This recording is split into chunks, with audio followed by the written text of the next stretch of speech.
Hello everyone, welcome back to Uma study vlog. कैसे हैं आप लोग। आज मैं आप लोगों के साथ सीडीपी के कुछ मोस्ट इम्पॉर्टेंट टॉपिक शेयर करने वाली हूं। और आप लोग अगर यूपी टेट फर्स्ट पेपर या फिर सेकंड पेपर देने जा रहे हैं तो इस टॉपिक से आपके एग्ज़ाम में क्वेश्चन ज़रूर मिलेंगे।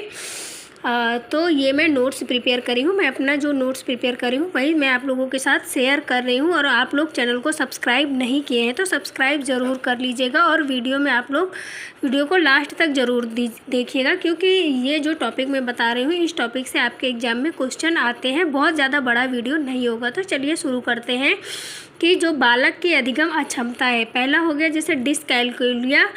तो डिसकैलकुलिया गणित संबंधी विकार है। ये कैलकुलेशन करने में कठिनाई होती है बालक को अगर यह अक्षमता हो जाती है तो। और डिसग्राफिया हो गया, तो डिसग्राफिया लेखन संबंधी विकार है।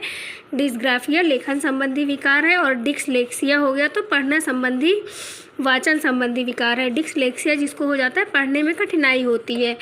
तो डिस्प्रैक्सिया हो गया लिखना पढ़ना तथा कैलकुलेशन जिनको नहीं आता है, तो डिस्प्रैक्सिया की अक्षमता होती है। और फिर अगला हो गया अफेजिया। अफेजिया में भाषा संबंधी विकार होता है। और फिर अगला हो गया डिस्फेजिया। डिस्फेजिया मानसिक विकार संबंधी होता है। डिस्फेजिया मानसिक विकार से संबंधित है। और डिस्मोर्फिया तो अपने ही शरीर में किसी अंग की तुलना करने पर डिस्मोर्फिया होता है। डिस्मोर्फिया अपने ही शरीर के किसी अंग की तुलना करने पर।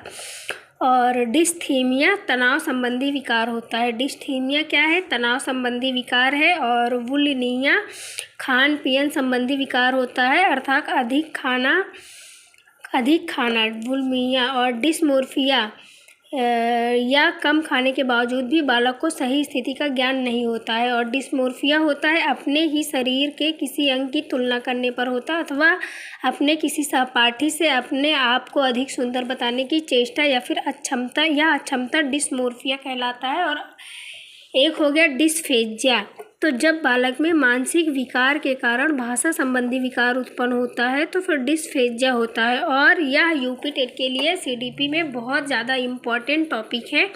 इस टॉपिक इससे अधिगम अक्षमता से बालक के अधिगम अक्षमता से क्वेश्चन आते ही हैं। तो आप लोग इसको अगर आप लोग अपने नोट्स में प्रिपेयर नहीं किए हैं तो फिर आप लोग वीडियो देख लीजिए। बहुत ज़्यादा बड़ी वीडियो नहीं है। और कुछ मनोवैज्ञानिक के कथन है वो आप लोग देख लीजिए। जैसे सिगमंड फ्रायड का कथन है कि मनुष्य जो कुछ भी बनना चाहता है, सिगमंड फ्रायड कहते हैं कि मनुष्य जो कुछ भी बनना चाहता है वह प्रारंभ के 4-5 वर्ष में बन जाता है। और थार्नडाइक के अनुसार है कि 3 से 6 वर्ष के बालक अर्ध स्वप्न में अपनी ज़िंदगी गुजारते हैं। यह थार्नडाइक के अनुसार है। और वैलेंटाइन के अनुसार है कि शैशवावस्था सीखने का अनोखा काल है।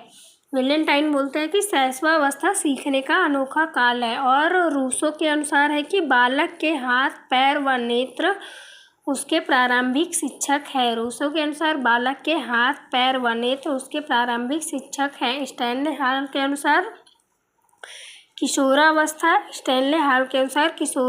संघर्ष तथा उथल पुथल की अवस्था है। स्टैनले हॉल ने कहा है कि किशोरावस्था संघर्ष तथा उथल पुथल की अवस्था है। और अरस्तु के अनुसार स्वस्थ शरीर में स्वस्थ मस्तिष्क का निवास होता है। तो यह अरस्तु के अनुसार इससे यूपी टेट में जो पिछला यूपी टेट हुआ था उसमें भी क्वेश्चन आए थे कि स्वस्थ शरीर में स्वस्थ मस्तिष्क का विकास है, यह किसका कथन है? तो यह अरस्तु को हो गया। और वुडवर्थ के अनुसार मानसिक विकास 15 से 20 वर्ष की आयु में अपनी उच्चतम अवस्था तक पहुंच जाता है।